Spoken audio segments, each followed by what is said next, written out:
And people ask like, how are things going? How's the business? How are you?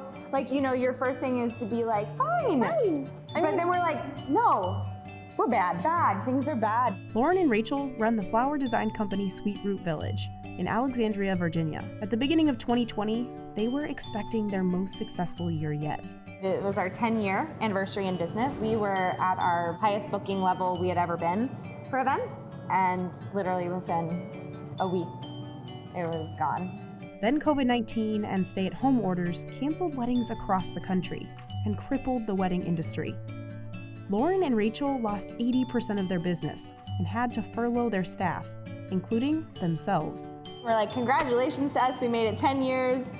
Unemployment. Unemployed from our own business. File from unemployment. This is our warehouse/studio workspace, and we produce all of the flowers for weddings and events out of. In a typical year, they work upwards of 100 events. Some weekends we're employing like up to 100 people. We pull in big teams of people to work 2, 3, 4, 5 events on any given Saturday. But when COVID-19 was named a pandemic, their weekly event count dropped to 0. Literally within the span of 2 days, mid-March, I think all of our events canceled. We just had a cooler full of flowers. We could not stop the shipments. I think once we started seeing our fall events dropping off the calendar, we had to have a really intense week or two of self-reflection and looking at the numbers. We realized like, okay, even if this is gonna be really hard and this could take us years to dig out of this, couldn't see ourselves doing anything else. This is worth fighting for. And knowing that we are supporting several families and livelihoods and salaries, we just had to put one foot in front of the other. What are some new ways we can come up with interesting revenue that still maybe feels like us? Remember that load of flowers they were stuck with? The pair decided to run a drive-through flower sale. And we blasted it all over social media and had an amazing turnout. People drove up and they popped their trunks. I think over 2 days, how much did we raise? Around $13,000? $13,000. Which was amazing. But Lauren and Rachel still had months of canceled events and a business to keep afloat.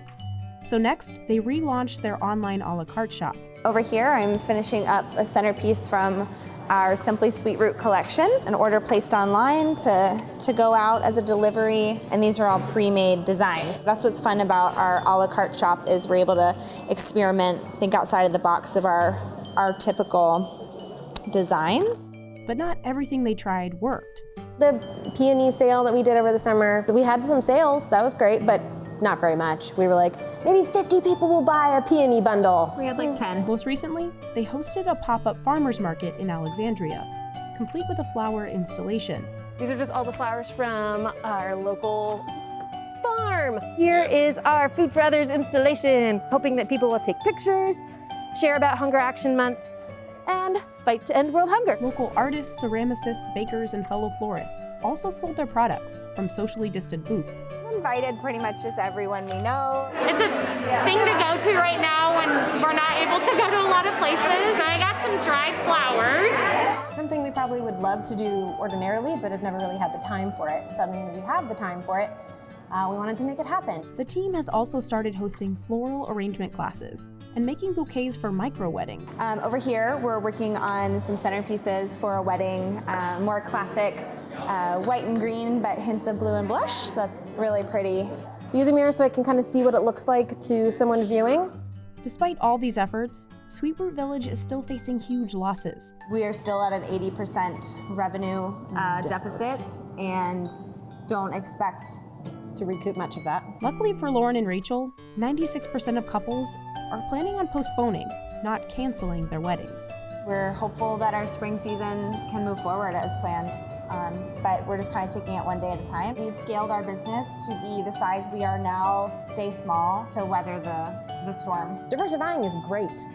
Do it. I think it's also okay to allow yourself to know if this is a good time to change course. I think that if you want it and you want it to continue, you just gotta fight harder. It's promoting resilience. I think our team's gonna be stronger coming out of this.